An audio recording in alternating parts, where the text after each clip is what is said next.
Bonjour et bienvenue. Alors, aujourd'hui, nous allons aborder un thème très intéressant, c'est-à-dire la notion d'analyse des données en data science et plus particulièrement en Python. Donc, au cours de ce tutoriel, nous aborderons ces termes suivants, c'est-à-dire qu'est-ce que c'est un data frame, un fichier CSV et également Panda. Donc, le premier concept ici, c'est data frame. Au fait, un data frame ici, c'est rien d'autre que une base de données ou encore une structure constituée de plusieurs séries. C'est-à-dire quand on prend ici, première colonne là, on l'appelle la colonne série. Et ou encore on peut l'appeler également un tableau matriciel qui est constitué des colonnes et des lignes. Où les colonnes constituent des variables ou encore des séries. Ainsi de suite.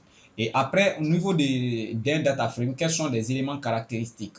On a d'abord le nom de la colonne qu'on appelle en tête, où vous allez trouver le nom des variables ou encore le nom des colonnes.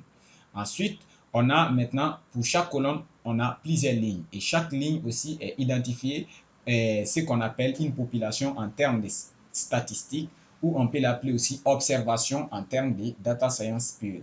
Donc, après encore, pour les développeurs par exemple, pour ceux qui travaillent avec des bases de données, on a ce qu'on appelle la notion de clé primaire ou encore index. Donc aussi, Python aussi, au niveau des data frames aussi, il y a cette notion-là et comme on peut le voir, on l'appelle aussi index ou label. Label qui permet d'identifier les éléments de manière unique.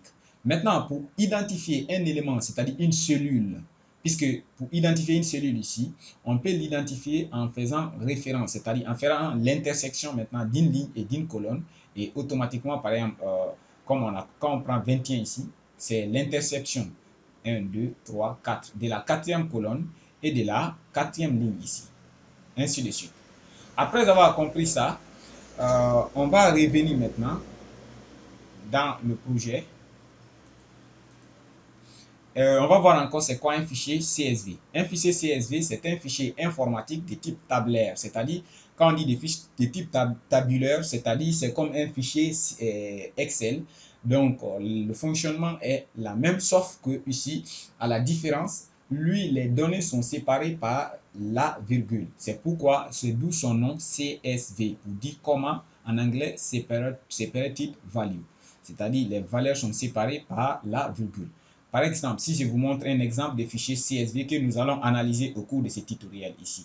Nous avons déjà l'entête et nous voyons maintenant chaque valeur est séparée ici. Par exemple, property type, state, latitude, longitude, la surface et le prix.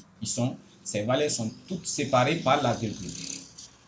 Donc, après avoir abordé la notion de CSV, on va voir maintenant la bibliothèque qui nous permettra maintenant de faire nos manipulations, qui nous permet de faire le nettoyage des données en data science, en Python particulièrement. C'est le package Panda qui est construit sur deux packages principaux, à savoir le package NumPy qui nous permet de faire des calculs numériques et le package Matplotlib qui nous permet de faire des représentations visuelles. Et une fois qu'on a vu ça, on va voir maintenant le résumé de ces projets. C'est-à-dire, à l'issue de ces projets, vous ou nous devons être capables de pouvoir importer un package, de pouvoir lire des données, de pouvoir supprimer des données manquantes, de pouvoir remplir des données manquantes, c'est-à-dire remplacer des données manquantes, pouvoir nettoyer les données, pouvoir reformater, c'est-à-dire changer les types des données, ou voire même reformater dans le sens propre. Ensuite, pouvoir combiner plusieurs data frames pour former un seul data frame. Une fois que ces points sont clairs, on peut commencer maintenant. Première chose maintenant, la première chose commence, on va d'abord importer le package Panda qui nous permettra de faire des manipulations. Donc, ici, avec Python, il suffit de mettre import pandas et on va l'abréger en PD pour ne pas à chaque fois écrire pandas. Maintenant, la première des choses maintenant, comme on peut le voir ici, le fichier est lancé là. Il s'agit de lire ces fichiers-là. Donc, je reviens là. Pour lire un fichier maintenant, je vais créer maintenant trois data frames. Premier data frame, il me suffit d'appeler maintenant Panda. Et il y a une méthode qui s'appelle read CSV. Et dans read CSV, vous allez maintenant donner un lien qui fait référence au fichier. Donc, quand je vais dans data et je prends maintenant le premier fichier, je vais dupliquer la même chose là. Même chose là. Et maintenant, notre deuxième data frame, puisqu'on a trois fichiers CSV et chaque fichier va constituer un data frame. Maintenant là, il suffit de remplacer là 2 et là 3. Quand j'importe ça maintenant, il n'y a pas d'erreur, ce qui veut dire que c'est bon. Ça, c'est la première étape. Donc, arrivé là, par exemple, vous pouvez vous demander d'où viennent ces fichiers. Au fait, le projet là est lancé dans ce dossier-là. Comme on peut le voir, j'ai appelé le fichier Data Wrangling et tous mes données se trouvent dans Data. Et comme on peut le constater, on a les 3 fichiers, c'est-à-dire Mexico Real Estate 1, 2, 3.